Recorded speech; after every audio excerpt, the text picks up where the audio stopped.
اچھا، میں نے سورہ زمر کی آیت پڑھی آپ کے سامنے. اللہ تعالیٰ فرماتے کہ جانوں کو اللہ تعالیٰ ہی قبض کرتا ہے. اللہ یتوفی الانفس حین موتہا، جانوں کو اللہ تعالیٰ ہی قبض کرتا ہے. واللتی لم تمت فی منامہا، اور جو لوگ ابھی فوت نہیں ہوئے جب وہ سو جاتے ہیں تو اللہ تعالیٰ ان کی روح کو بھی قبض کر لیتا ہے. جب ہم سو جاتے ہیں نا تو ہمیں روح نہیں ہوتی.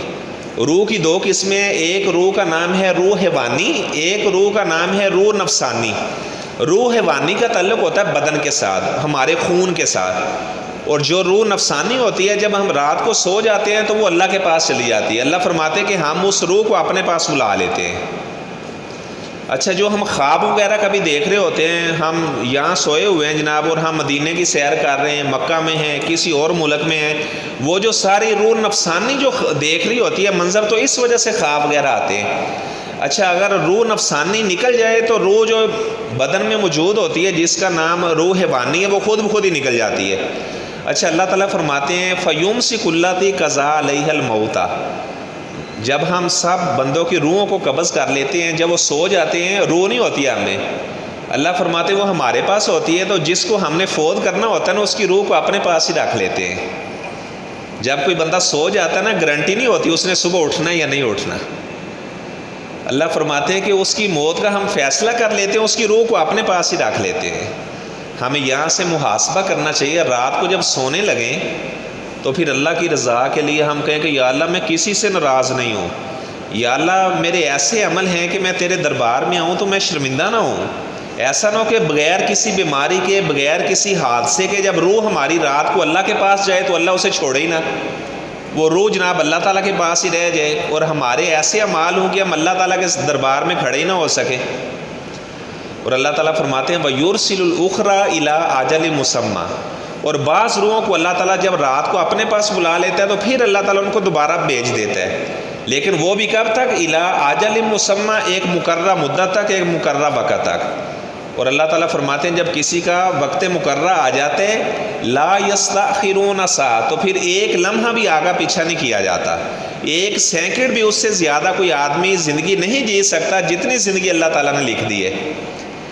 تو ہمیں چاہیے کہ جب رات کو سوئیں تو اپنے دل کو حسد، بغض، کینے، ساری باتوں سے پاک کر کے سویا کریں. حضرت انس بن مالک کہتے ہیں آپ صلی اللہ علیہ وسلم نے مجھے فرمایا یا بنیہ، اے میرے پیارے بیٹے انس.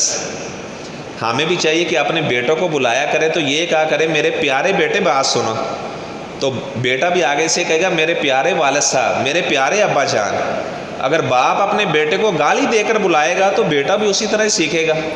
آپ نے فرمایا یا بنیہ، اے میرے پیارے بیٹا انس. اب یہ تو حضرت انس سے ہی جنت میں پوچھیں گے کہ حضرت انس آپ بتاؤ جب آپ صلی اللہ علیہ وسلم نے تجھے اپنا بیٹا کہا تھا تو آپ کو کتنی لذت محسوس ہوئی تھی؟ کوئی عام بزرگ آدمی کسی کو بیٹا کہہ دے تو وہ کتنی خوشی محسوس کرتا ہے. یہ تو حضرت انس کی قسمت. آپ صلی اللہ علیہ وسلم نے فرمایا پیارے بیٹا انس بات سنو، ان قدرتا ان تصبح وتمسی ولیس فی قلبک غش لاحد. آپ نے فرمایا بیٹا انس صبح کرنا، شام کرنا، آپ کے دل میں کسی مسلمان بھائی کے بارے میں حسد بغض کینہ نہیں ہونا چاہیے. آپ نے ایک دن نماز پڑھائی تو ایک بزرگ آدمی آیا، اس نے بازو اوپر کیے ہوئے تھے اور پانی جھاڑ رہا تھا. وضو کر کے مسجد میں داخل ہوا تو آپ نے فرمایا کہ جنتی ابھی آنے والا ہے. وہ صحابہ کہتے ہیں ہم نے ایک بزرگ آدمی دیکھا. اگلے دن آپ صلی اللہ علیہ وسلم نے پھر یہ بات کی، تیسرے دن پھر یہ بات کہی. عبداللہ بن عمر بن عاص ایک صحابی ہیں، وہ کہتے ہیں مجھے شوق پیدا ہوا پتہ نہیں بزرگ کون سی ایسی عبادت کرتے ہیں کہ آپ نے ان کو جنتی قرار دیا ہے. کہتے ہیں میں نے ان سے بات کی کہ بزرگوں میں نے 2-4 دن آپ کے گھر رہنا ہے. تو انہوں نے کہا جی ٹھیک ہے آپ میرے پاس رہیں. کہتے ہیں کہ وہ عشاء کی نماز پڑھتے اس کے بعد آرام کے ساتھ سو جاتے. کہتے حالانکہ میں لمبی دیر نفل نوافل بھی پڑھتا. کہتے 2-4 دن گزرے تو میں نے کہا اچھا بزرگوں میں جا رہا ہوں. وہ کہنے لگے بیٹا آپ کس وجہ سے آئے تھے؟ کہنے لگے میں نے کہا کہ میرا کام حل نہیں ہوا. ان کا پھر بھی بتائیں تو سی آپ کیسے آئے تھے؟ انہوں نے کہا جی آپ صلی اللہ علیہ وسلم نے 3 دن مسلسل آپ کو جنتی قرار دیا ہے اور لیکن میں نے کوئی خاص عبادت نہیں آپ کی دیکھی. میری عبادت آپ کی عبادت سے زیادہ ہے.